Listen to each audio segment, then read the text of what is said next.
From Fox 61, Connecticut's news station, this is a weather impact alert.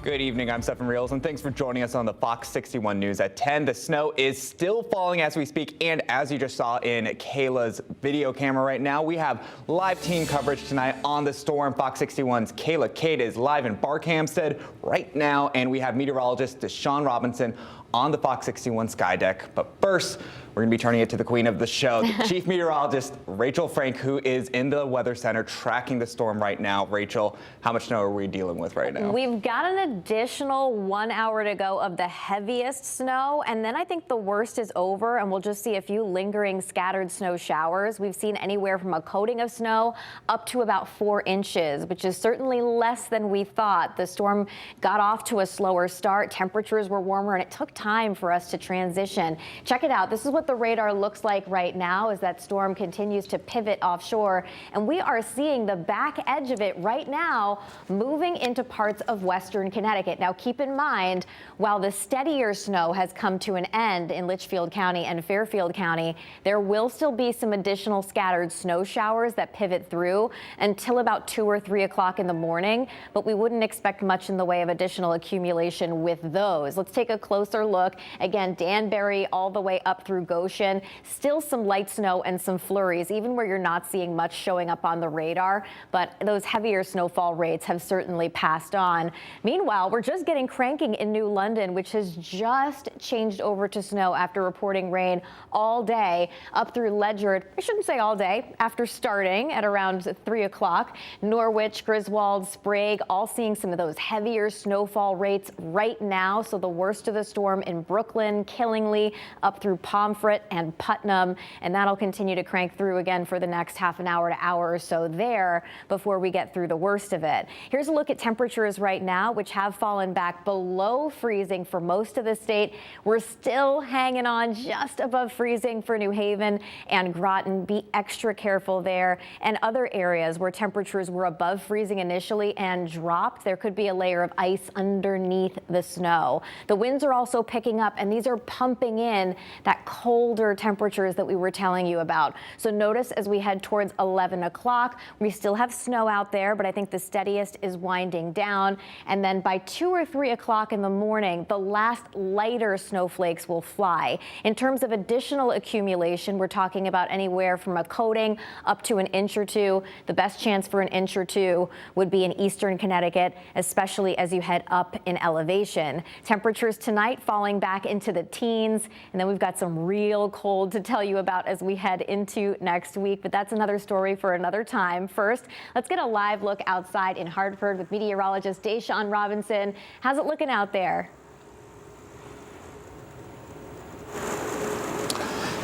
Hey, Rachel. It is still thumping out here. Light to moderate steady snow is falling right now in Hartford. Now behind me is I-84, and as you can clearly see, visibility has been somewhat reduced. Also, the roads are a bit slushy. So if you are driving tonight, definitely drive slowly and drive with caution. Now, cold air is starting to rush in across the state. As a result, the snow has transitioned from wet snow to more of a lighter, fluffier snow. As a result, this snow may not be the best for the kids to snowball. It's those of you who are planning to take a snowball tomorrow, not the best. This is a lighter, fluffier snow. Back to you. Thanks, Deshaun. Stay safe out there and warm. And now we're going to continue our live team coverage in Barkhamsted. That is where Fox 61's Kayla Cade is right now. Kayla, now I hear you came across a white pickup truck that turned over the guardrail due to the weather. Was anyone hurt in that situation? No, they were not. They actually was able to go to the EMS, get checked out, and then signed a release. Now, they say that the Pheasant Valley firefighters responded to a call Sunday evening about a motor vehicle accident. When they arrived, the male driver of the car had no life-threatening injuries. Crews directed traffic away from the incident, and the driver's truck was left chained to the guardrail. So we've stabilized it so it won't roll and hurt anybody. We're waiting on a wrecker now to come from Torrington. The wrecker will pick up the vehicle, and then we're going to be out of here. The Winstead Fire Department assisted them with this accident. Now, if you are driving, make sure to be safe, drive slow, and just drive carefully. In Barkhamsted, Kayla Cade, Fox 61. Thanks, Kayla. Make sure you stay safe out there. It looks like it's really coming down, so also get some cover real quick, stay dry. But at last check, these are the flights that are canceled or delayed. You can see several flights to Florida are grounded right now. There are also some flights delayed going out of the Bradley Airport. Now, as winter weather approached the Northeast, people spent the past few days making final preparations to be stuck at home for a day or so. But for those who had to travel, it was all about beating the clock.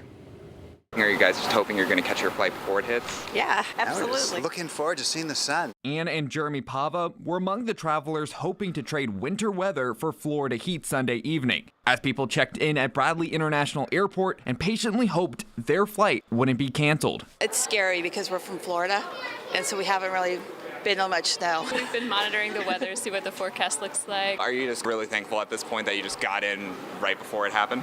Absolutely. Over the course of the day, more than 50 flights in and out of the airport were either delayed or canceled, according to FlightAware. Those flights to Washington, D.C., Orlando, and more all grounded here in Connecticut, and part of the more than 5,300 flights in and out of the U.S. overall. On the outside, where the final travelers of the day left Bradley International Airport, trucks like these were on standby Sunday evening. The Connecticut Airport Authority tells Fox 61 it deployed every single snow removal crew at its disposal to help remove whatever Mother Nature threw down. And if you are traveling on Monday, there's still going to be a chance your flight may still be impacted. So the Connecticut Airport Authority recommends you check with your airline to see your flight status before you head to the airport. And the dropping temperatures that Rachel mentioned earlier over the next few days will be intense, and the governor's office will activate Connecticut's severe cold weather protocol starting tonight. It's going to last through Friday, so if you or someone you know needs shelter, dial the number on your screen, 211, or visit 211ct.org. The snowstorm that is blanketing the state with snow. You can scan the QR code on your screen and download the free Fox 61 News app, or you can go to fox61.com for 24/7 updates. And new tonight, New Haven police are investigating a homicide. Investigators shared on social media that officers were called around 4:30 this afternoon to the area around Shepherd and Goodrich streets.